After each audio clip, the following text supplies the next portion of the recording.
there's a mood in America now. Trump has created a mood on several fronts, but businesses, I think, want him. He is pro-business. He's telling people what the success rate for some of those industries is another matter, and the fights he chooses to fight is another matter. But uranium and nuclear have got the attention of the Hill. We still haven't seen any announcements around.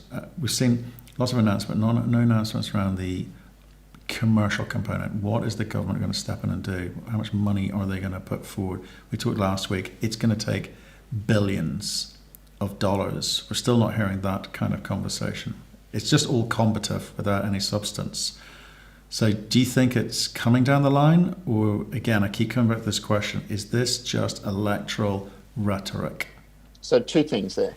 The first one is America's vulnerability to Russia, if we can just lump the whole concept of Russia together, when it comes to uranium is very different to their vulnerability to Russia when it comes to enrichment. And Section 232 was about uranium. So I'm not so willing to take what is a genuine vulnerability when it comes to enrichment services and extrapolate that to uranium. You know, there's still Canada, there's still Australia, there's still Namibia. For at least the foreseeable future, there's Kazak material that will be reliably available there. So it's just a really different proposition.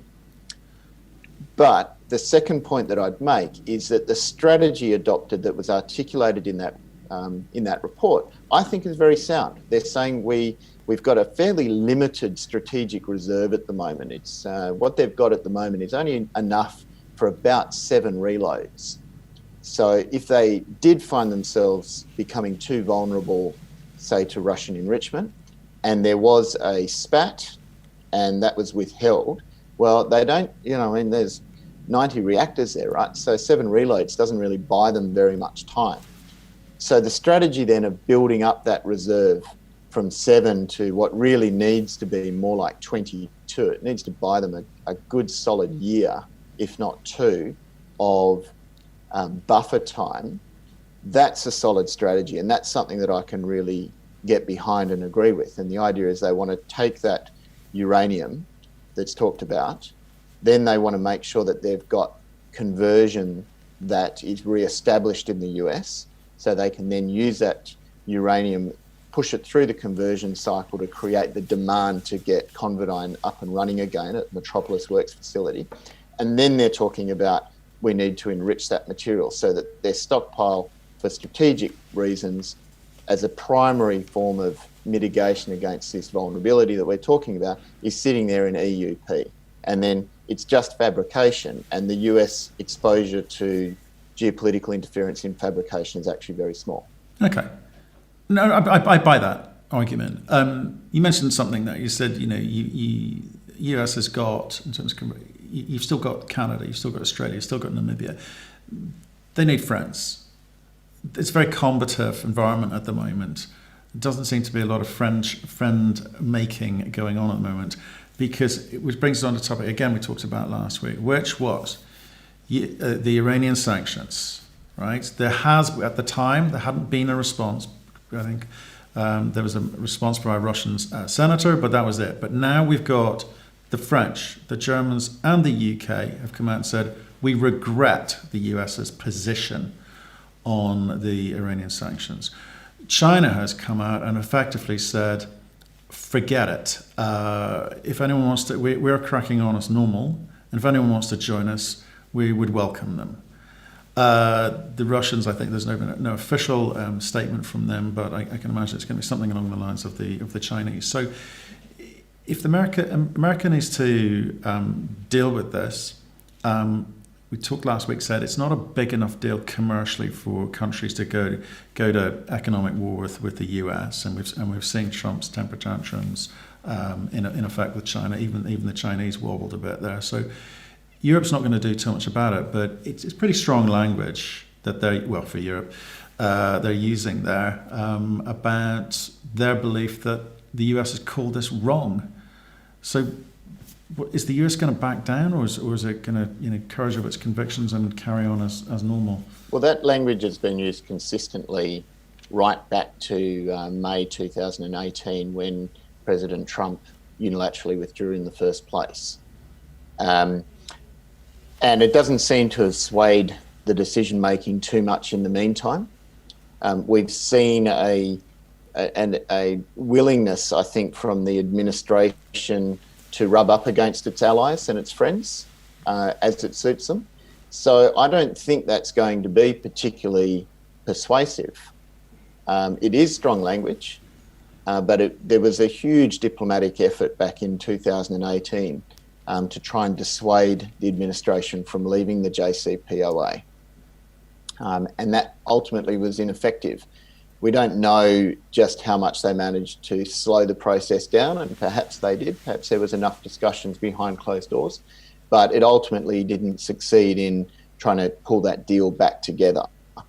And we haven't seen it succeed in any way in terms of renegotiating or bringing a new deal to the party.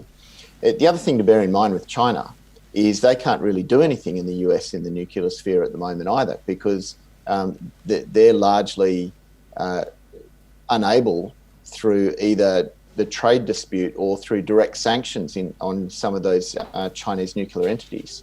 So they don't have much to lose in the way that Russia does. So it doesn't surprise me that China's basically saying, well, Iran sits towards the end of our Belt and Road Initiative. A large part of our export strategy is about rolling it out through there. So if the US is going to open up those pathways for us, well, we'll jump into them. There has been this week, by the US Commerce Department, it said it was going to open an investigation into whether imports of vanadium, which are the metals used in the aerospace and defense and energy applications, they're looking at a potential Section 232 probe. Another one, as we alluded to earlier. Do they need this? Is this just another move by the vanadium lobbyists to try and get notice because they've seen what's happened with uranium? Well, I think you could probably argue that in vanadium there's a bigger cause for concern than uranium in many respects. Not only does it have those technology-related applications that are used directly in national defence and national security, but vital in steel production and becoming a lot more important in storage as well. It's certainly my opinion that vanadium redox flow batteries are the only currently viable commercialised technology in storage if you don't have access to pumped hydro. So the supply of vanadium is very choppy. An awful lot of it comes from poor quality magnetite. A lot of that is in China. And so there's a geopolitical aspect where China and Southern Africa dominate the supply, and Russia dominate the supply of vanadium.